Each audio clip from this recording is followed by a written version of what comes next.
तुम्हारे भगवान पे उन हाथी का सिर क्यों लगाया गया था? अगर लगाना ही था तो इंसान का सिर क्यों नहीं लगाया? तुम्हारे भगवान सही नहीं है और मतलब उन पे तुम वो विश्वास मत करेगा। फिट करने वाले शंकर जी थे, इस धरती के पहले सर्जन शंकर जी हैं। मानो ये है कान बड़े बड़े हैं पर मुंह दिखता ही नहीं है। उन्होंने गणेश जी का सिर काटा तो वही सिर क्यों नहीं जोड़ा? उन्होंने गणेश जी का सिर एक बात पर काटा, बात नहीं मानी। कि हिंदुओं के इतने सारे भगवान हैं, ढेरों भगवान हैं, कहीं हाथी भगवान है, कहीं पे गाय भगवान है, कहीं पे बंदर भगवान है। किसी ने मुझसे ये पूछा था कि आपके जो भगवान है गणेश भगवान, अगर मानो कि तुम्हारे भगवान पे उन हाथी का सिर क्यों लगाया गया था? अगर लगाना ही था तो इंसान का सिर क्यों नहीं लगाया? और इतनी बड़ी चीज़ उनके गले में कैसे फिट हो गई? नहीं, तुम्हारे भगवान सही नहीं है और मतलब उन पे तुम वो विश्वास मत करे करो। अरे उनसे बोलना कि हमारे भगवान में, गणेश जी में मनुष्य का जो सिर है, मनुष्य का धड़ है, उसमें हाथी का सिर इसलिए फिट हो गया क्योंकि फिट करने वाले शंकर जी थे, इस धरती के पहले सर्जन शंकर जी हैं। सर्जन मतलब सबसे पहले बड़ा ऑपरेशन करने वाले, है ना, समझ रहे हैं? शंकर जी ने ऑपरेशन कर दिया। तो हाथी का ही क्यों किया, मनुष्य का क्यों नहीं करा? अरे भाई, गणेश जी को हाथी का इसलिए किया क्योंकि उस समय शंकर जी ने कहा था कि जो एक शर्त थी कि जो जानवर, जो लोग ऐसे सो रहे हों अपने बच्चों की तरफ पाँव करके, उनका सिर ले आना। तो कोई मिला नहीं, हाथी मिला तो हाथी का सिर ले आए। गणेश जी का पेट बड़ा है, कान भी बड़े हैं। हाँ, गणेश जी के कान कैसे हैं? बड़े। गणेश जी कहना ये चाहते हैं कि ज़्यादा से ज़्यादा सुना करो और बातों को अपने ही पेट में रखा करो, किसी से कह ना दिया करो, क्योंकि कहने से बात बिगड़ जाती है। तो बड़े कान मतलब ज़्यादा सुनो। गणेश जी का मुंह किसी ने देखा आज तक? हाथी का मुंह नहीं दिखता, अंदर होता ना, सूंड लटकी रहती है। मानो ये है कान बड़े बड़े हैं पर मुंह दिखता ही नहीं है, तो सुनना ज़्यादा है, बोलना कम है। बोले हमारे यहाँ हर देवी देवता का एक साइंटिफिक कारण है कि त्रिलोकीनाथ भगवान शंकर जो सब चीज संभव कर सकते हैं, उन्होंने गणेश जी का सिर काटा तो वही सिर क्यों नहीं जोड़ा? तो जो भूत भावन महादेव हैं, उन्होंने गणेश जी का सिर एक बात पर काटा, बात नहीं मानी। तो पहले तो गणेश जी थे नहीं। गणेश जी तभी बने जब इनके मस्तक पर जो है गज भगवान का सिर लगा। आपका प्रश्न है कि वही क्यों नहीं जोड़ा? इन्होंने एक हाथी को वरदान दे रखा था भूत भावन महादेव ने कि तुम हमारे सुत बन करके रहोगे। अब उसको सुत बना नहीं पाए तो चिंता में शंकर जी पड़ गए कि ये सुत नहीं बन पाया तो इसका वरदान कैसे पूर्ण होगा। तो अपने पुत्र का जब सिर कट गया तो इन्होंने विचार किया कि उसका वरदान भी पूर्ण हो जाएगा, वो सुत भी कहलाएगा, इनको शीश भी मिल जाएगा। इसलिए गणेश जी के सिर पर गज का सिर रखा। तो वो हिंदू दोस्त मुझसे कहेगा कि ये गणेश जो है वो हमारा भगवान है, वो शिवा भगवान का बेटा है, भगवान शिवा।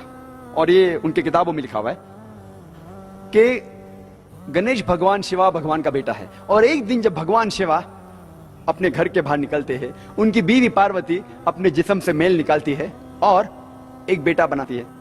और वो कहती है उस बेटे से कि घर के चौखट पे खड़े रहो, घर के दरवाजे के बाहर खड़े रहो और किसी को भी घर में आने मत देना, मैं आराम फरमा रही हूं। तो उसका बेटा घर के बाहर जाता है और दरवाजे पे खड़े हो जाता है। कुछ देर बाद भगवान शिवा वापस अपने घर पे लौटते हैं और जब घर में दाखिल होने जाते हैं उस वक्त उनका बेटा उन्हें रोक देता है और कहता है आप इस घर में नहीं जा सकते, आप दाखिल नहीं हो सकते क्योंकि मेरी मां आराम फरमा रही है। शिवा तेज में आके अपने बेटे की गर्दन उड़ा देते। तो मैं कहूंगा मेरे हिंदू दोस्त से, आपका भगवान अपने बेटे को नहीं पहचान सका, कल जब मैं मुश्किल में रहूंगा तो मुझे कैसा पहचानेंगे? और ये हिंदू दोस्त आपसे कहेंगे, आपको कहने की जरूरत नहीं। और ये कहानी आगे बढ़ती है कि भगवान अपने बेटे का सर इतना दूर उड़ा डालते कि वापस नहीं लेके आ सकते, तो लोगों से कहते कि पहले जानवर जो नजदीक में आएंगे आपके, उसकी गर्दन उड़ाओ और मेरे पास लेके आओ। तो पहला जानवर जो उनके सामने आता है वो है हाथी। तो हाथी की गर्दन उड़ाते और शिवा के पास लेके आते और भगवान शिवा अपने बेटे के सिर पे लगाता है और वजूद में आता है गणपति, एक लड़का जिसके सिर की जगह है हाथी का सिर। मैं कहूंगा अब इसको भगवान मानते? मेरा दोस्त कहेगा अरे जाने देना जाकिर, ये तो कहानी है। अरे लेकिन ये आपका भगवान है क्या? अरे जाकिर जाने देना, ये तो सिर्फ कहानी है। मैं कहूंगा आप मुझे साबित करके दिखाओ कि गणेश भगवान है और मैं प्रसाद खाऊंगा, क्योंकि कुरान में लिखा हुआ है कि अल्लाह के नाम का खाना मैं खा सकता हूं। बोलेगा जाने देना जाकिर, ये छोड़ कहानी है, ये सिर्फ मेरे मजहब में। मैं कहूंगा नहीं, मुझे साबित करके दिखाओ, अभी मैं उसके पीछे भागूंगा। और ये बहुत आसान है, हमें किसी भी गैर मुसलमान के खुदा को गाली नहीं देना चाहिए। अल्लाह ताला फरमाते हैं कुरान मजीद में, सूरह अनाम में, सूरह नंबर 6 आयत नंबर 108 में, आप वो लोगों जिनकी वो पूजा करते हैं, जिन लोगों की वो अल्लाह के अलावा पूजा करते हैं, उनको आप गाली मत दो। जिन लोगों की वो पूजा करते हैं, इबादत करते हैं अल्लाह के अलावा, उन लोगों को आप गाली मत दो, नहीं तो जहालत में वो लोग अल्लाह सुब्हानहू व तआला को गाली देंगे। तो हमें गैर मुसलमानों के भगवान को गाली देना हराम है। तो हमें कुछ नहीं कहना चाहिए, सिर्फ पूछना चाहिए ये कौन है, और वो हिंदू या वो गैर मुसलमान अपने आप अपना काम करेंगे। आपको उन्हें बुरा भला नहीं कहना चाहिए, इस्लाम में इजाजत नहीं है। लेकिन ये तो पूछ सकते कौन है ये, आपका गणेश कौन है, आपका भगवान कौन है? मुंह तो खोलो। हम मुंह खोलने से डरते हैं।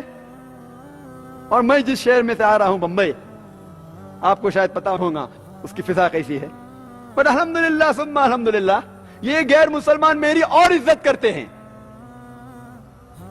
ये गैर मुसलमान जब मैं जाता हूं मेरी और इज्जत करते हैं। जब मैं जाऊंगा एयरपोर्ट के थ्रू, देखते ओ जाकिर साहब आए, वो इमीडिएटली ग्रीन चैनल के थ्रू जाने देंगे। जब मैं जाता हूं दुकान पे डिस्काउंट देते, कुछ लोग फ्री भी देते। अल्लाह की बात करने से किससे डरना, हक की बात करने से क्यों डरना?